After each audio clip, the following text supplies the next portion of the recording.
Good morning. Today, with ringing our Peace Bowl, we affirm our collective hope for peace. We acknowledge that these lands that we love are the ancestral lands of the Yavapai people, the Wipukas, the Tolkapayas, the Kvevkapayas, and the Yavapai. There, I did it, sort of.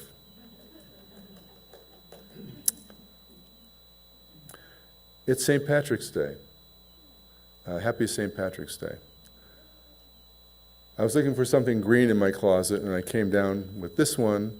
I wasn't sure if it was green, brown, or gray, but people assure me it's mostly green. So I'm not Irish, but long ago, I was married to my first wife, Susan, who was Irish-American, Irish Catholic, from an Irish Catholic family. And I was immersed in that culture for probably 15 or so years. And whether I liked it or not, I grew to like St. Patrick's Day. And part of it was occasional visits to the keg room in Springfield, Massachusetts, where there are a bunch of Irish folk singers who sang ditties about Ireland back in the days when there were a lot of troubles there in the 1960s and 70s. And thinking about that today, I remember how divided that society was, and that today, I think it's functioning. So maybe there's hope for us here. And with that, we will have our opening music from Lena, our pianist. And this might be a sing-along.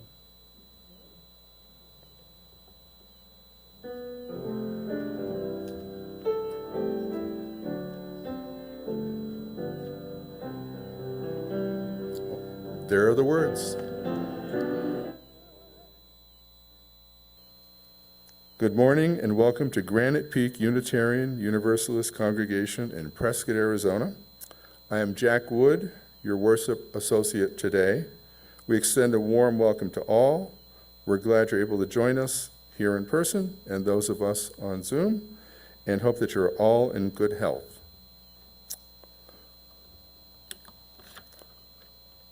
This is the mission statement of our congregation.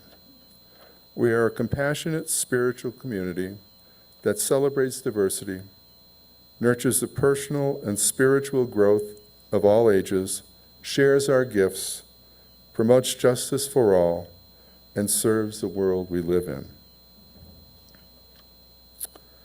Please join us today after the service for coffee and socializing in small groups in Davis Hall. I think I ordered green beer, but I doubt it's going to be here. If you're viewing the service on Zoom, please join us for breakout rooms after the service. If you're joining us for the first time, please check out our website at prescottuu.org for more information about us.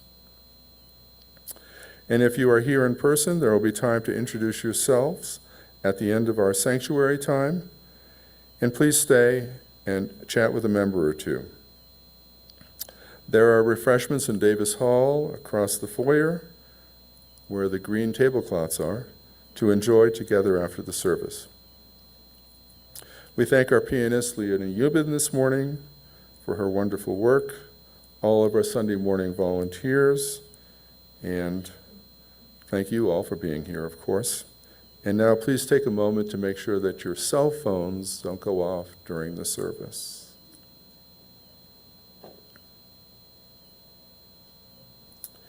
In addition to the announcements that we're showing on the screen prior to the beginning of the service, you can read about other things that are happening in this busy congregation of ours in the weekly Peak newsletter, on our website, in Reverend Patty's videos, and we have some printed copies of the announcements at the welcome table in the lobby. Sandra Palacios is our faith development coordinator, and she teaches ages 5 and older across the street in the Faith Development Building. We also have a nursery in this building for kids under 5.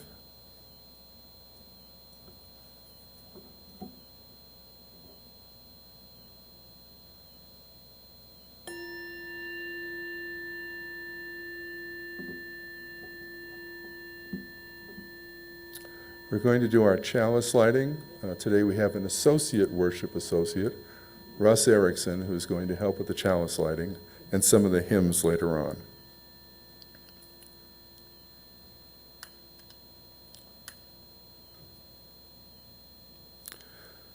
We begin our service in the Unitarian Universalist tradition of lighting the chalice. Today we light the chalice with these words. We light this chalice, a symbol of our heritage, in gratitude for this beloved community.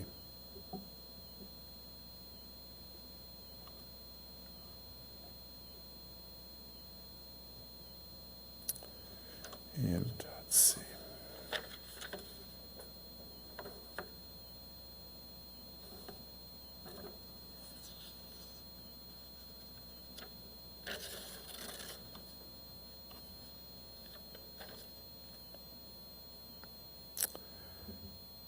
Okay, I think we're going to go to the hymn.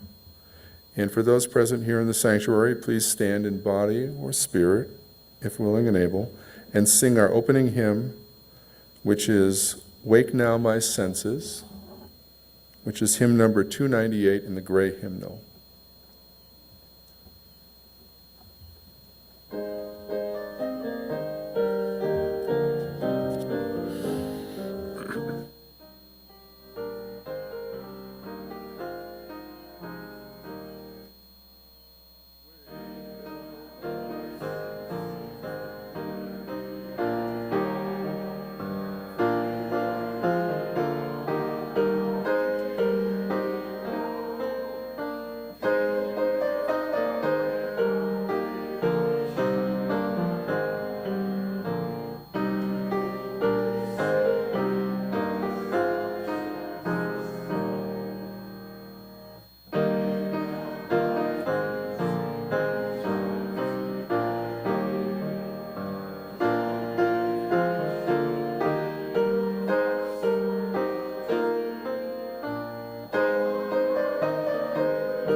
Russ.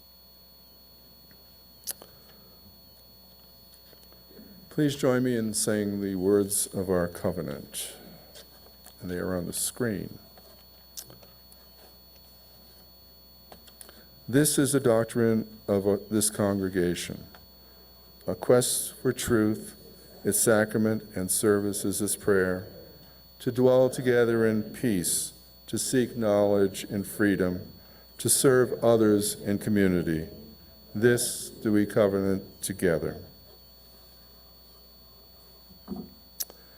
This is a time for joys and sorrows.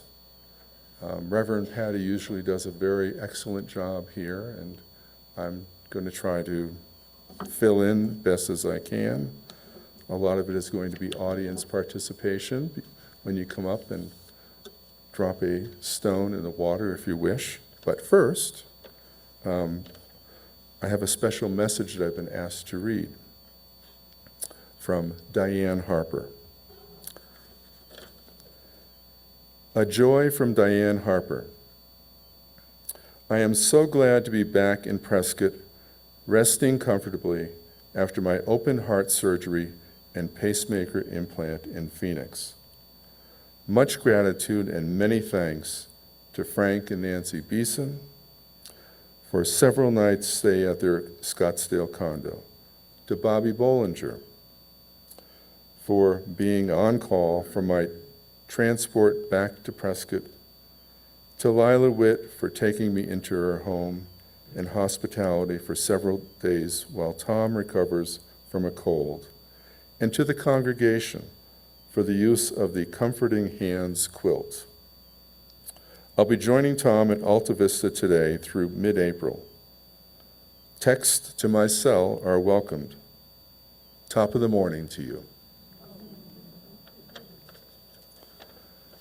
So I'm sure that we'll all hold Diane and Tom in our hearts, in our prayers. And,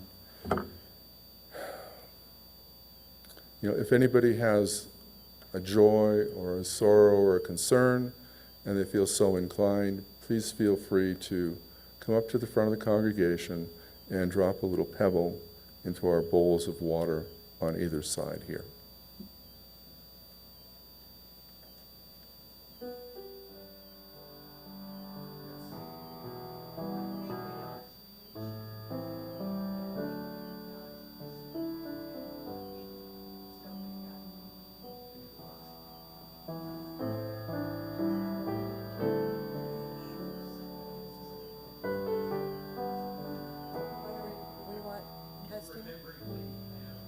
Testing, good. This is in memory of Dee Hams, who passed away a few days ago. What a lovely singer, a lovely human being, so dear to all our hearts. We love you, Dee Ham, and we'll always remember you. Thank you, Bronwyn.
May our joys and concerns, surrounded by the healing communal water of our beloved community, be acknowledged here today. So may it be.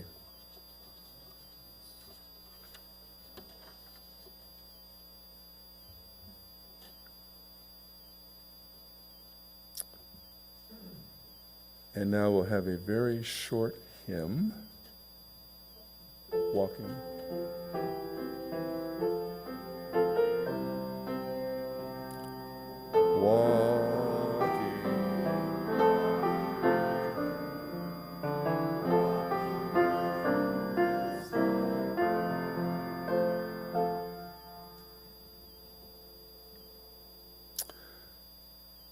At this time, we come to the offertory portion of our service. And today we have a couple special speakers who would like to come up and give important messages about fundraising events that will be occurring in our congregation. We have Charlotte Skuse and Barb Nye.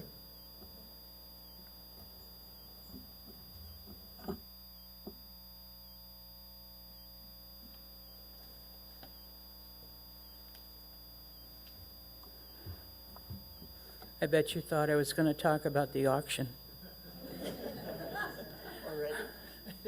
Rummage sale. Boy, you're tired of hearing about that.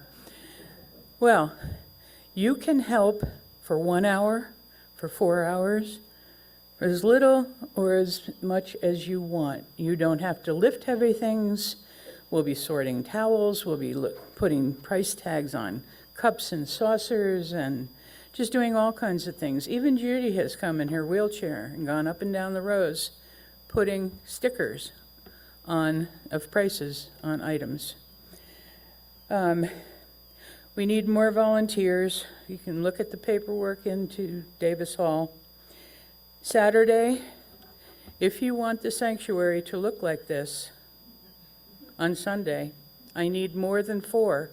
That's all I have signed up for Saturday. I need more than 4 people. You don't have to be strong to clean up. You don't have to lift anything to clean up. And we just package things back up and get them ready to go to CCJ, NOAA, and the Humane Society. We also need baked goods. We only have 1 person signed up for that. So if you can't come all week, if you can deliver some cookies, brownies, whatever, even donuts from another shop. We sell them with coffee, and if it's been as raw and nasty as it has been this week, people will want coffee and cookies. So that's a way you can donate without having to be here all week.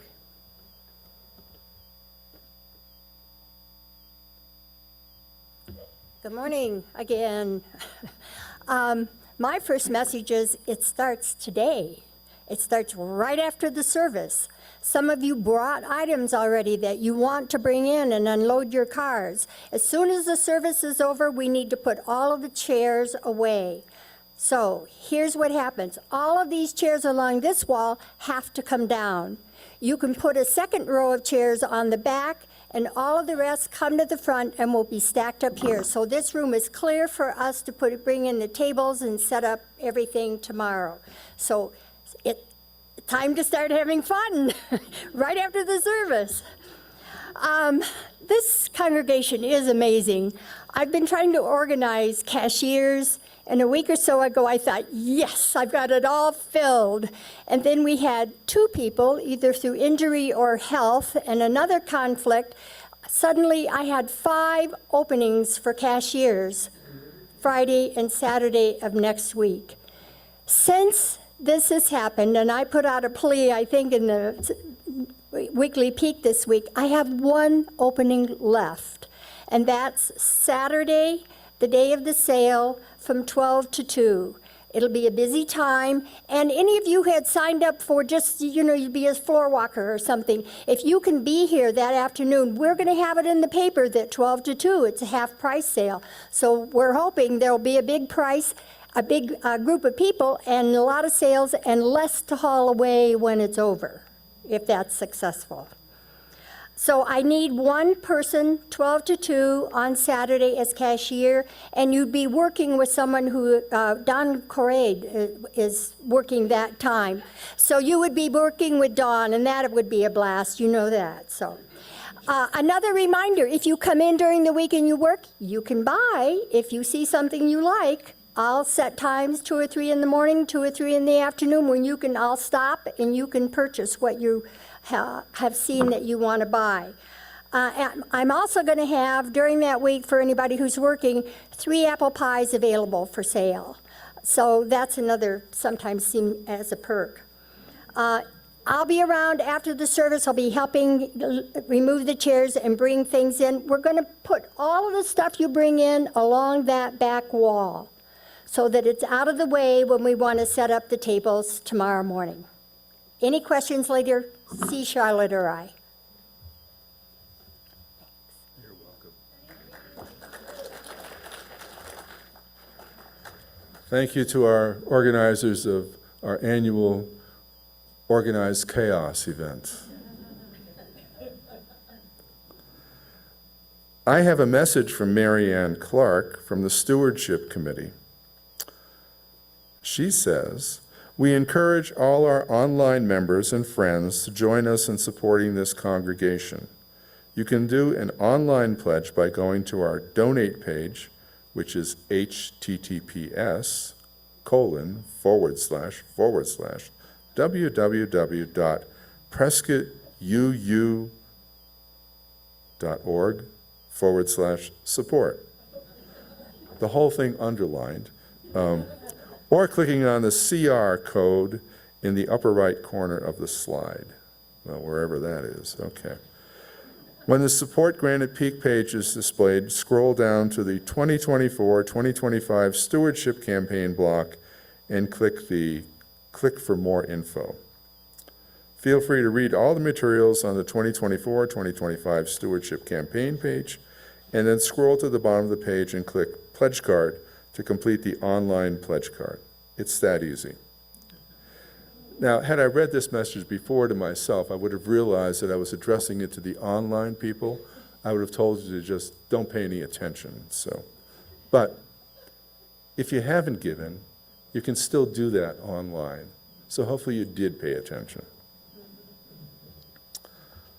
All right, so again we come to the offertory section of our service today. And let us embrace the feeling of connection and community that we have when we gather here each week. Let us remember that this congregation and its programs are supported by your generosity. We also give back to the greater community through our Seeds of Support program. This month's recipient is Coalition for Compassion and Justice. They've been our partner for many, many years, and they do wonderful work in helping the homeless in our communities.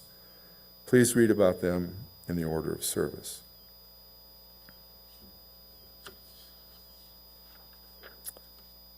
And now, while the offertory is being taken, please enjoy the offertory music.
We acknowledge the generosity of spirit expressed through this offering.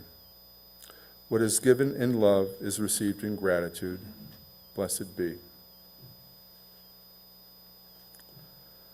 I'm afraid that we're overworking Lena today. She volunteered. I think she's up next. And this is a song called curious story? Oh, never mind.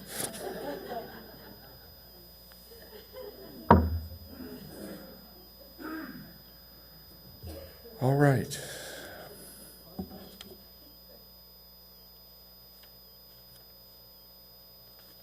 I think it's time for me to introduce Lydia Garrett, who needs no introduction, but who is going to talk about what she believes. Please welcome Lydia.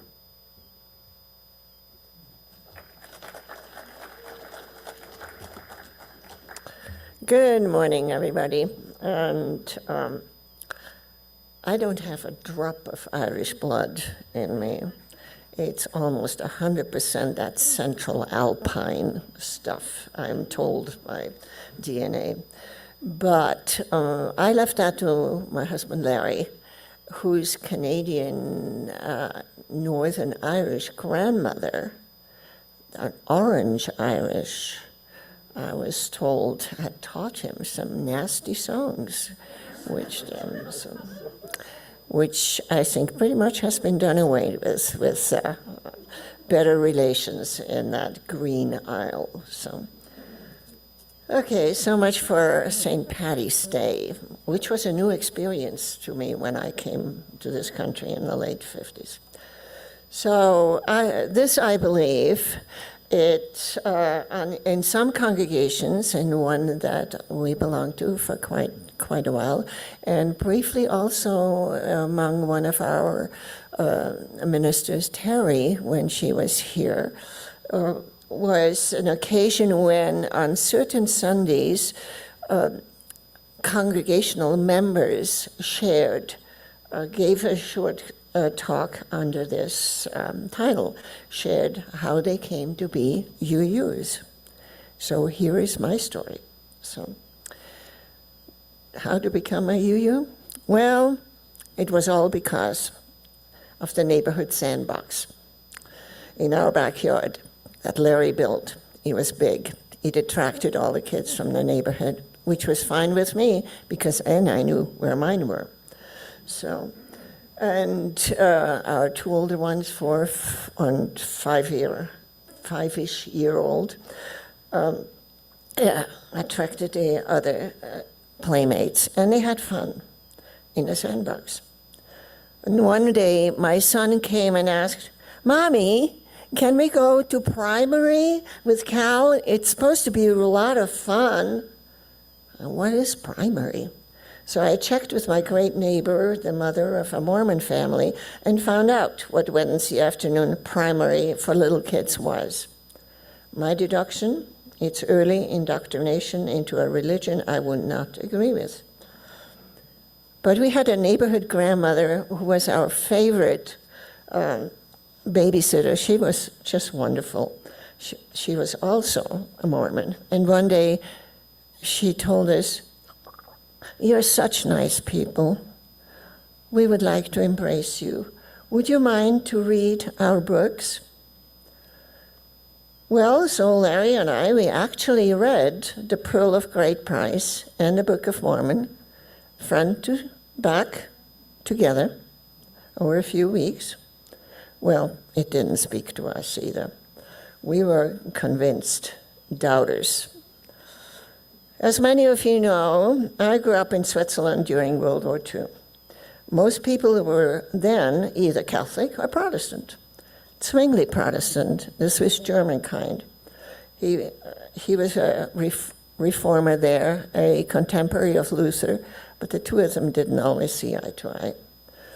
So in the 1600s, during the Wars of Reformation, it was the different rulers of the countries, or in Switzerland, that was early Switzerland.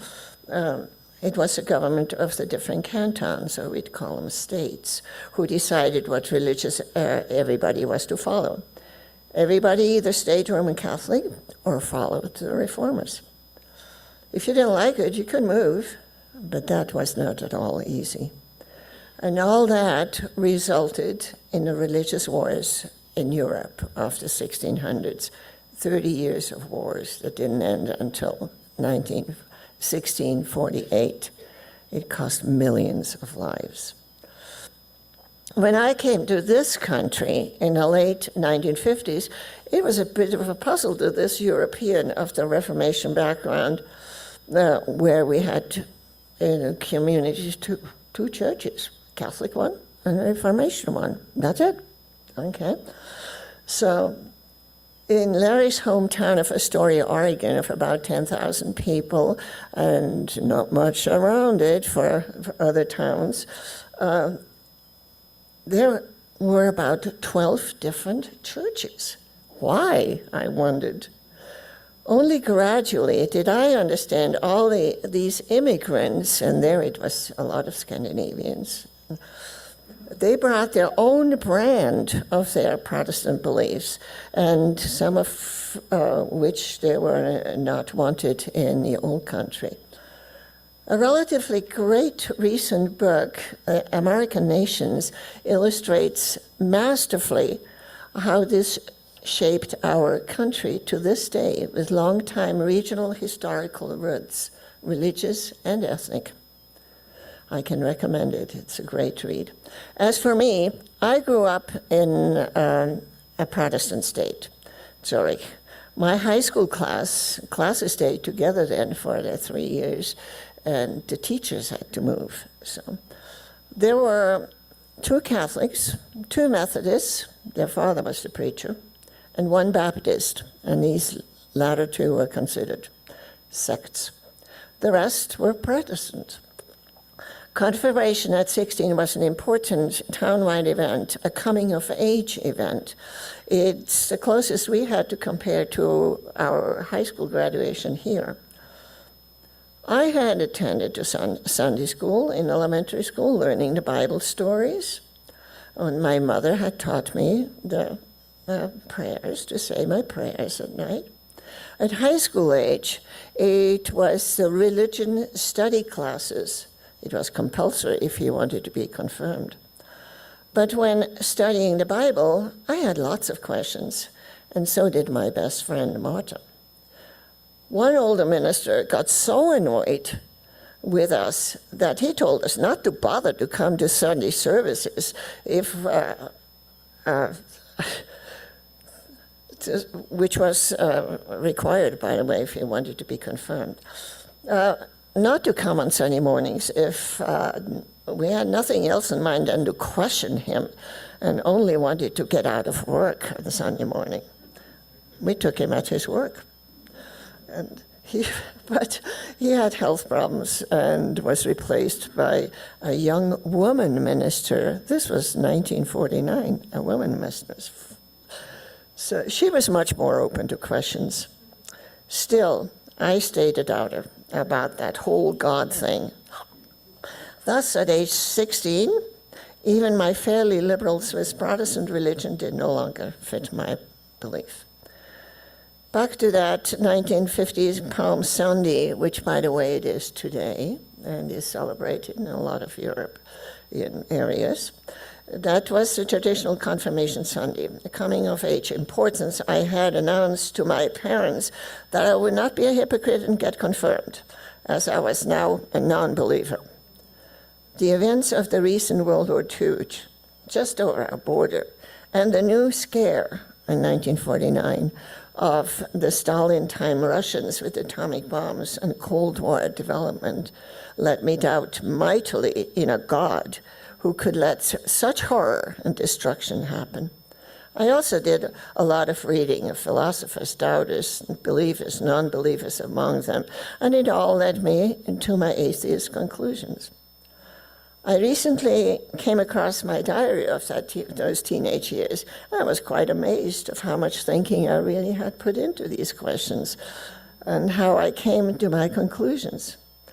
I could not accept the church doctrines, the miracles.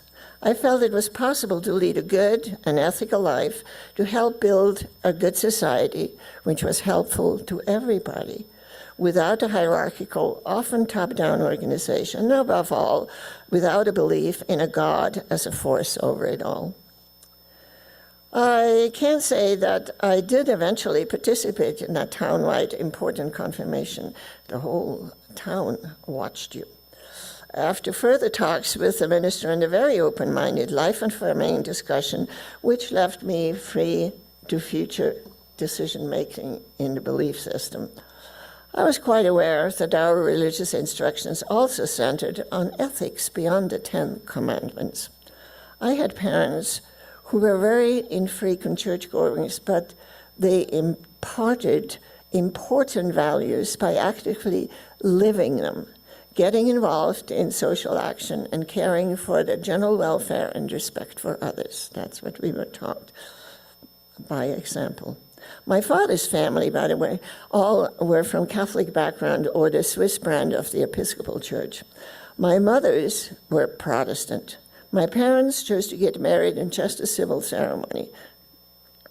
They didn't get caught in each other's churches, traditional churches.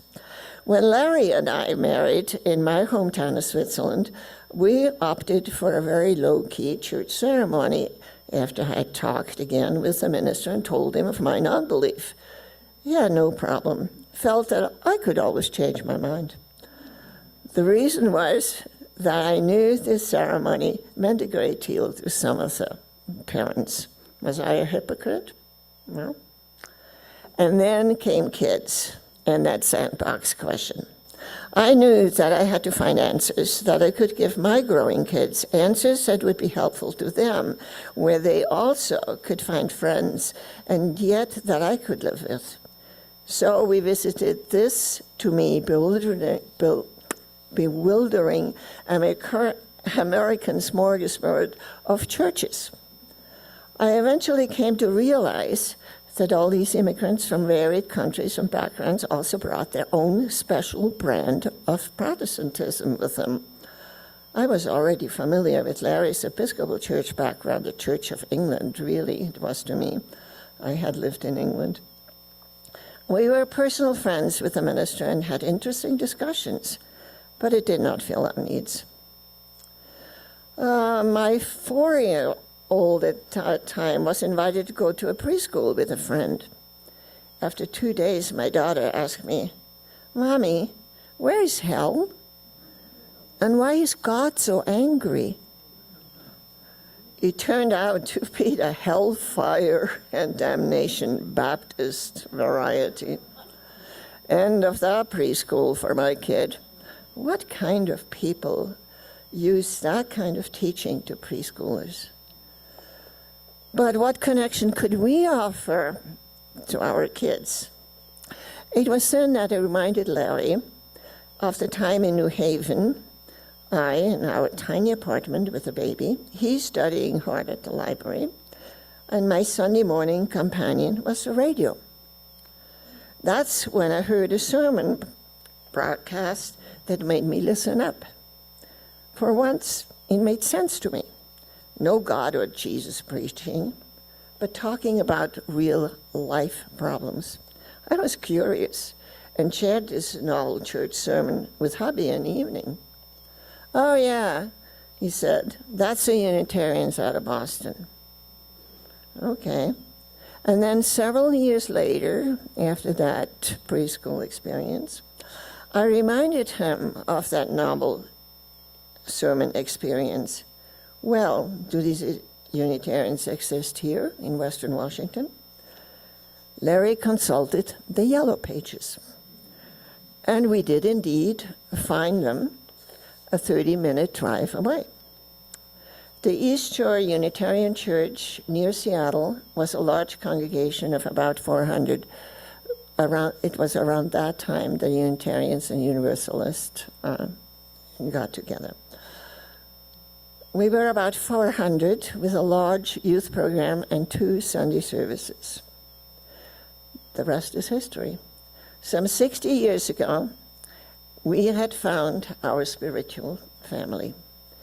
In the early 60s, there was also a strong humanist following, which appealed to me.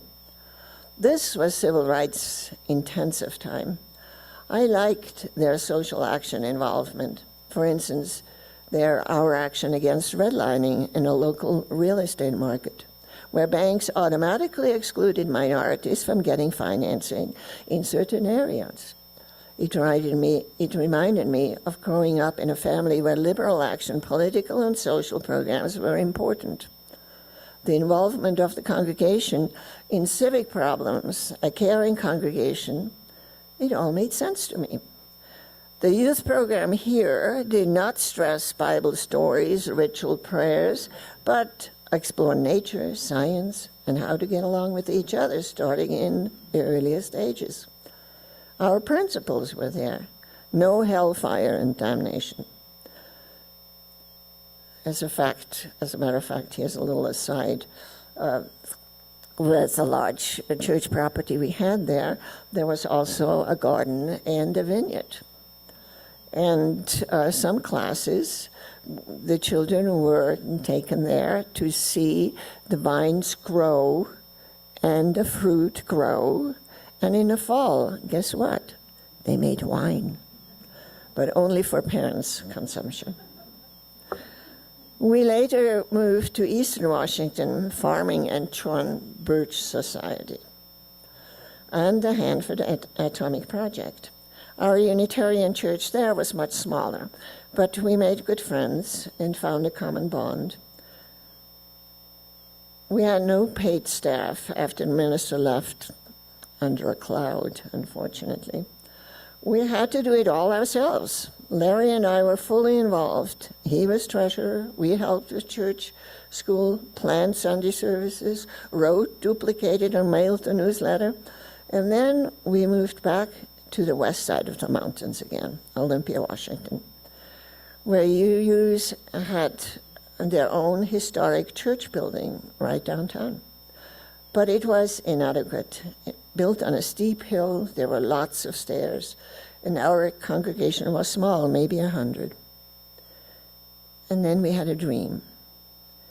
We took a leap of faith, bought property, and built our own new church, thanks to some very generous donors.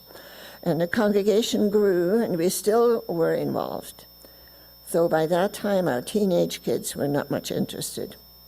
But as adults, that's where they're comfortable. Our youngest daughter, Yvonne, that many of you know, is presently even studying via Zoom and online at Star King to become a chaplain, she says.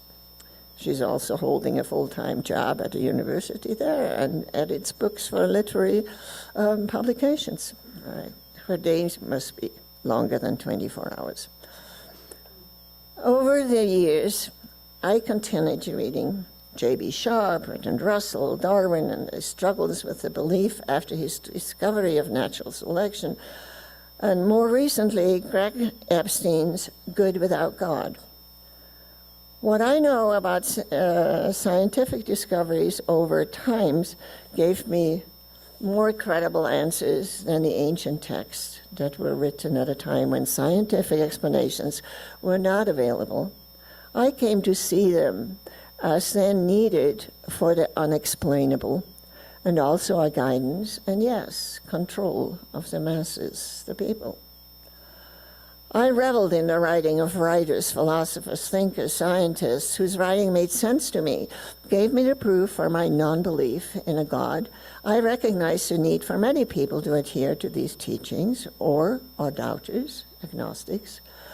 I understand the very different ways of beliefs, religions that try to answer our questions of why, how. I just don't have the need for explaining the natural world with God or goddesses that influence our lives, where I find most answers in science, nature, and music.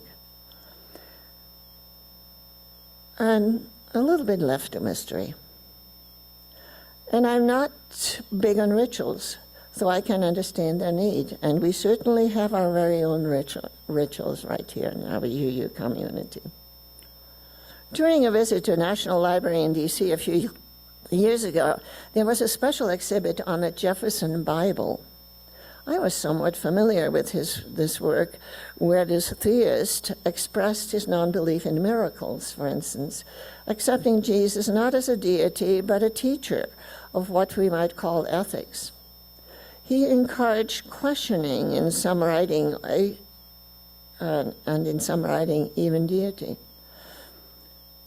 He was in good company at that time and was in correspondence among luminaries of his, as the correspondence among luminaries of his time shows. Washington, for instance, shared his views.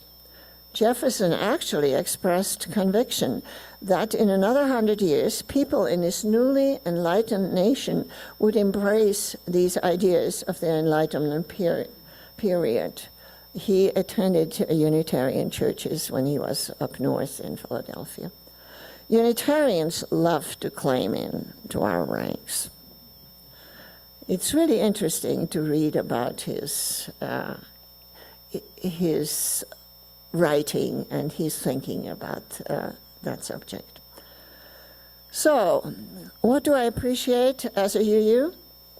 Well, our willingness to question, our guidelines, the UU principles that replaced, I think, our Father that art in heaven, our caring congregation who are a real support in good days and bad, our involvement in social problems, social justice, being a beacon for liberal religious outlooks, our continued striving to try and understand about beliefs, and yes, our coffee hour and having fun together. Years ago, somebody tried to convince me that it was the Unitarians in the 1950s that started the coffee hour after Sunday services. So, what do I miss from old church upbringing and teaching? The expected reverence for, or what do I not miss about old church upbringing and teaching?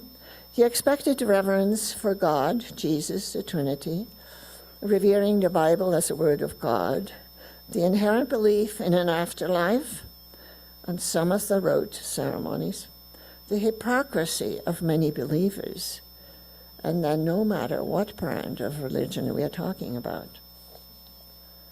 What do I miss from my early religious exposure? Well, a wonderful great organ and a rousing music it brought forth in a historic building, and from my hometown in Lake Zurich, the tolling of those 5 huge bells in our church tower. For me, that evokes reverence, not for this non-God in my life, but for the human experience, the mutual love from family and friends, the beauty of the world around us, the nature we need to care for, the wider universe in which we are a small part, humanity.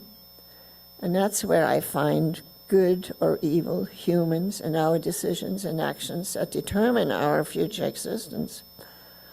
I'm comfortable to know that UUs encourage questioning, to be informed, try to have an open mind, be accepting of others, and taking action in small and large bases. So, these last years of my life journey that had great joys and deep sorrows, in our many moves around this country, I'm happy that I have found this motley bunch of people called UUs, clear back in 1962, who share and helped shape a lot of my outlook in life, who are not concerned about the afterlife, who try to make a difference now with friendship and action, discussion, philosophy, and music. And it helps to also know, to have a safe place to share some political outlooks in these tense and troubling times. And so I say, I'm not going to sing it, let us have a dance, we do. Let me have this dance with you in good times and in bad times. Thank you for this dance. So.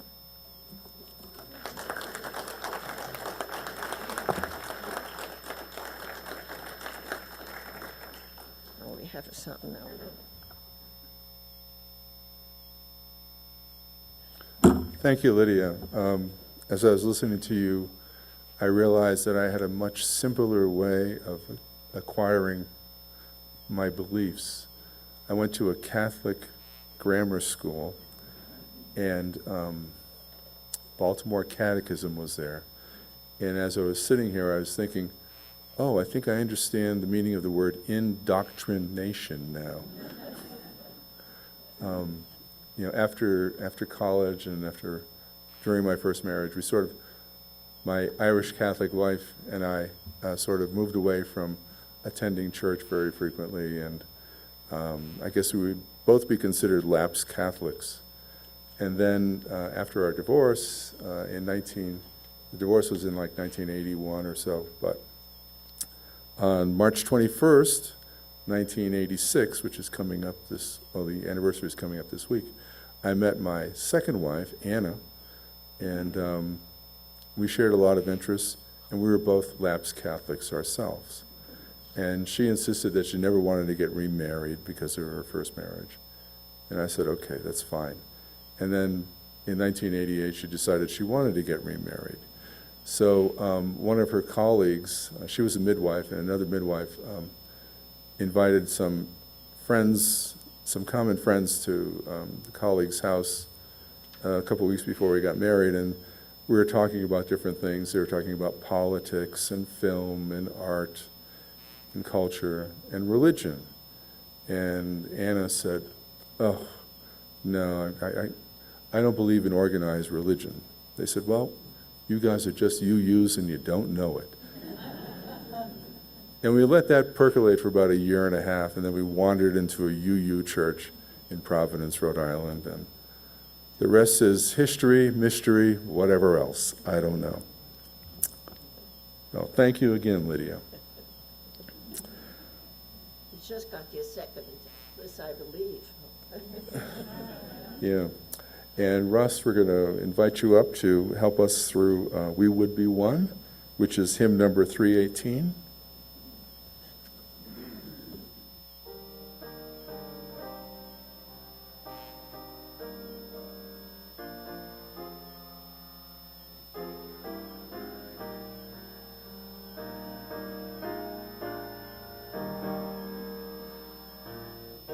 We would be one, as now we join in singing a hymn of love to pledge ourselves anew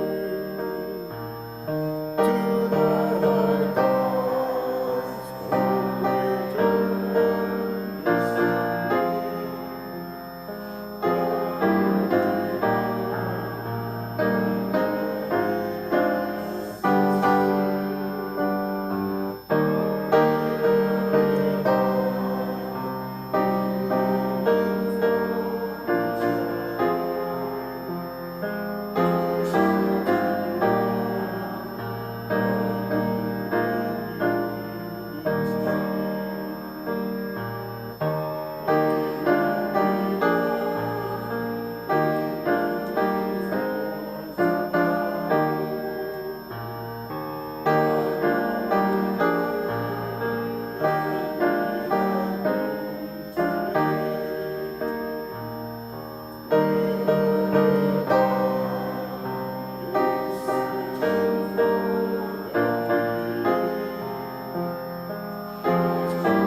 You can everybody sit down, be comfortable. For the closing words, I chose responsive reading. You have some hymnals. It's number 657. In matters what we believe, by Sophia Lyon Fars.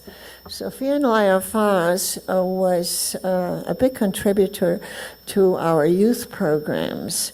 When our kids went to the UU church school, Sunday school, she had several books that were very helpful to young parents to explain some of the, what I call ethics behind good life, with stories that were geared to children.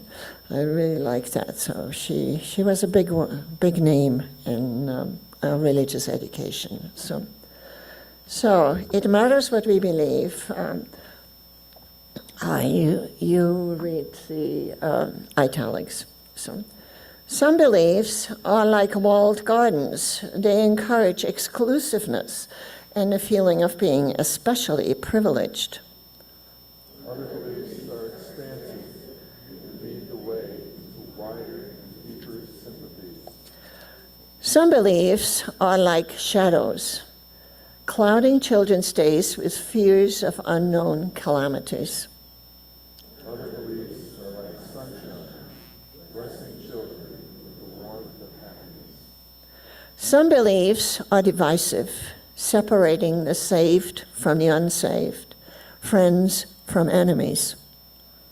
Other beliefs are bonds in the world community where sincere differences beautify the path. Some beliefs are like blinders, shutting off the power to choose one's own direction.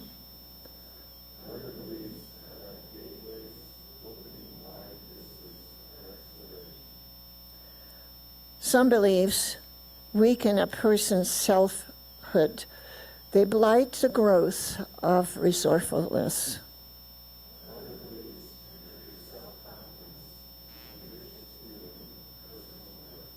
Some beliefs are rigid, like the body of death, impotent in a changing world.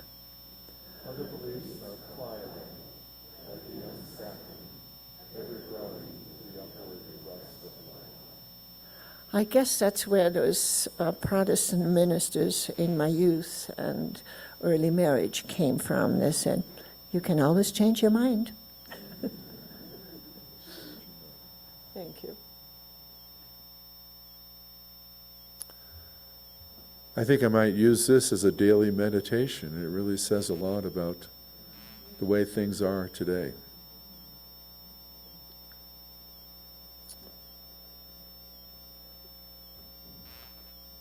With the extinguishing of our chalice, our worship time has ended, and now our service begins. We extinguish this flame, but not the light of truth, the warmth of community, or the fire of commitment. These we carry in our hearts until we are together again. I now invite you to take as much time as you wish to visit with your friends and visitors online or here in person.